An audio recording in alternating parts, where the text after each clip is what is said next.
Howdy everybody, Dr. Shrum here. Hope everybody's enjoying the Thursday. It's a little chilly, so there's the sunshine.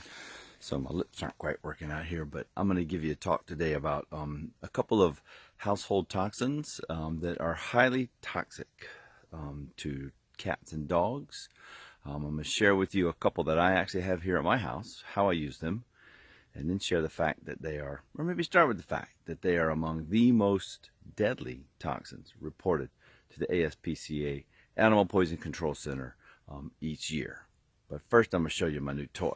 Alright, ignore the sun for just a minute. I got this sawmill. See that nice thing over there? It's hard to point like this. Yeah, there's my sawmill. It's got to go on that trailer right there.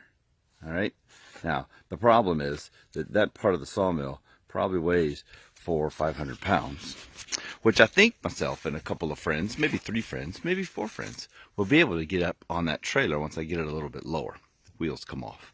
The problem is the folks that I was planning to call on are dealing with some pretty significant chronic injuries from working out. So, you know, old folks have old friends. What can I say? It's the way it rolls. So anyway, back to the toxins. Okay, so the first one I'll share with you is for cats. It's permethrins, which are chemicals that are made from natural pyrethrins that we use for insecticides. Okay, permethrins can be found in a lot of topical flea medications for dogs, and they're clearly labeled for dogs. Do not use in cats, and a big yellow sticker. However, I've seen people decide to use them. The way I use them here is that, as you know, I live in a log home, right? I love carpenter bees, okay, because they're the earliest pollinators that come out in the spring. They're pollinating all those beautiful dogwoods and those beautiful Piedmont azaleas I show you pictures of every year out in my woods, and they do a lot of pollination in our garden back there every spring. But they love my wood house, okay? Now, I live on 8 acres. There's 8 acres over there.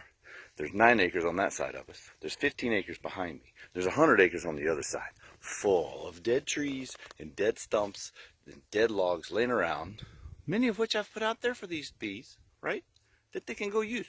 But they got to use my house. Now, they're not causing a lot of structural damage as far as weight-bearing structural damage, but woodpeckers absolutely love those grubs, and they've had a heyday working on parts of the house. So carpenter bees routinely will visit every hole that they find. So I've sprayed the permethrin, which is longer lasting. As the larvae hatch out and they walk through that tunnel, the adults will die, and then any adults that go in there will die. And I'm going to set some traps up.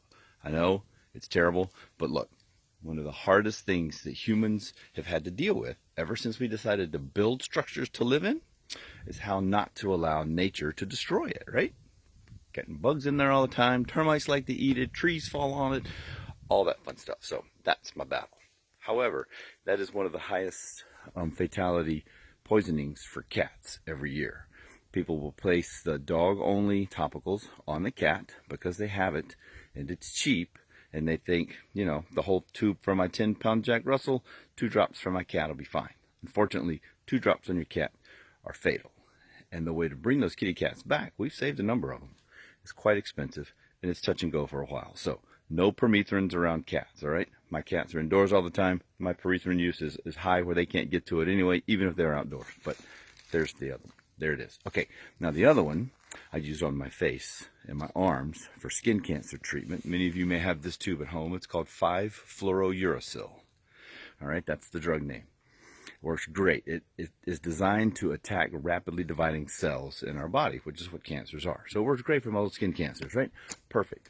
However, the cells that line our intestinal tract, our mouths, those are very rapidly dividing cells, and that stuff attacks those, and it's extremely painful, and it's extremely immediate. And once the patient moves through that, it will cause severe liver failure. So it's highly toxic to dogs. Again, probably the #1 fatality that's reported to our animal control center. We've had 1 case of that, which we had to immediately anesthetize and put onto an anesthesia machine so this dog would relax and could breathe. We managed to get her transported over to Upstate Vet. She was the first pet to go through their dialysis machine, and she's doing fantastic. She's the exception to the rule, though, okay? So if you've got that 5-fluorouracil around the house, Don't let your kids get a hold of it, right? Because that could be deadly and dangerous. And definitely don't let your pets get a hold of it, all right? 2 dangerous toxins that we just see every day in a lot of our households. So just be aware of those.